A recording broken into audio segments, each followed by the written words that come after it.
కేంద్ర మంత్రి కిషన్ రెడ్డి మాట్లాడుతున్నారు. ఇప్పుడు లైవ్ లో చూద్దాం. మీ ఎమ్మెల్యే 10 సంవత్సరాలు మీరు ముఖ్యమంత్రి జూబ్లీహిల్స్ లో ఏం చేశారో చెప్పండి.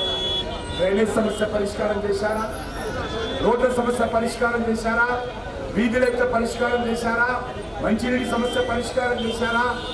కనీసం వీధి లైట్లు జరిగినటువంటి పరిస్థితుల్లో ఈరోజు జూబ్లీహిల్స్ రోడ్ల మీద డ్రైనేజీ ఏదైనా పడతా ఉంది.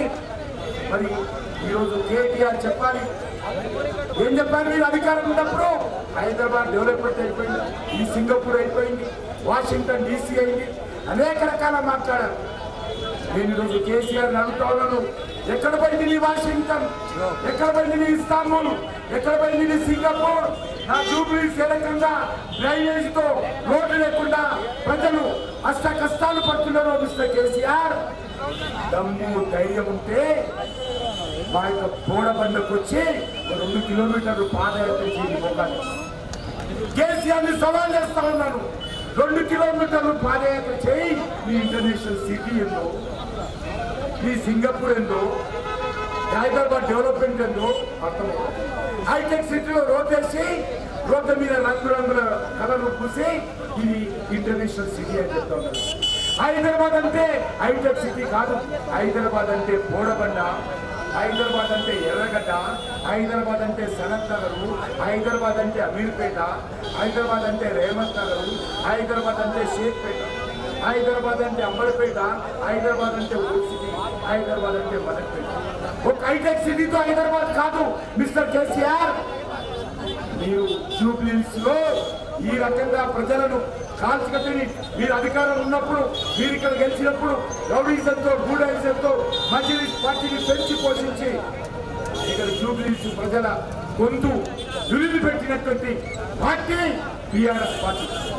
అందుకే ఈరోజు ఈ 2 పార్టీలను బుద్ధి చెప్పాల్సిందిగా, ఈ 2 పార్టీలకు సరైనటువంటి జవాబు చెప్పాల్సిందిగా, ఈ 2 పార్టీలకు తెలంగాణ గడ్డ మీద మాట్లాడేయాల్సిందిగా ఈ సందర్భంగా మనవి చేస్తూ, మరి నాకు పూర్తి విశ్వాసం ఉంది.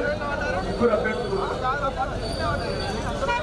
కాంగ్రెస్ అభ్యర్థి, మజ్లిస్ పార్టీ అభ్యర్థి, ఆయన గురించి ఎంత తక్కువ మాట్లాడితే అంత మంచిది.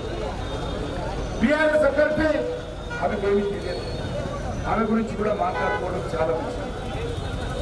ఈరోజు ఉత్తమమైనటువంటి అభ్యర్థి, ప్రజలకు అందుబాటులో ఉన్నటువంటి అభ్యర్థి, పిలిస్తే పలికేటువంటి అభ్యర్థి, కన్వెన్షనమైనటువంటి అభ్యర్థి, ప్రజల నోట్లో నాలుకగా ఉన్నటువంటి అభ్యర్థి మన లంకాల దీపక్ను గెలిపించాల్సిందిగా నేను ప్రజలను కోరుతాను.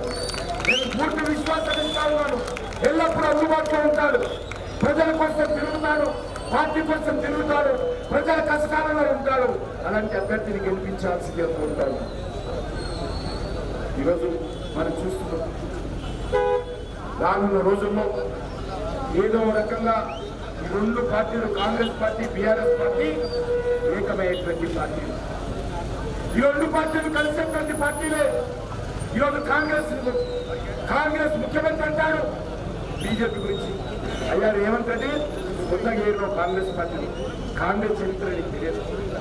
మీ కాంగ్రెస్ పార్టీలో కాలంలో నువ్వు ఆ రోజు లేవు కాంగ్రెస్ లో. ఇదే కేసీఆర్ కాంగ్రెస్ మంత్రివర్గంలో ఢిల్లీలో మంత్రిగా కొనసాగాడు. నువ్వు మాకు చెప్పని చెప్తావా? రేవంత్ రెడ్డి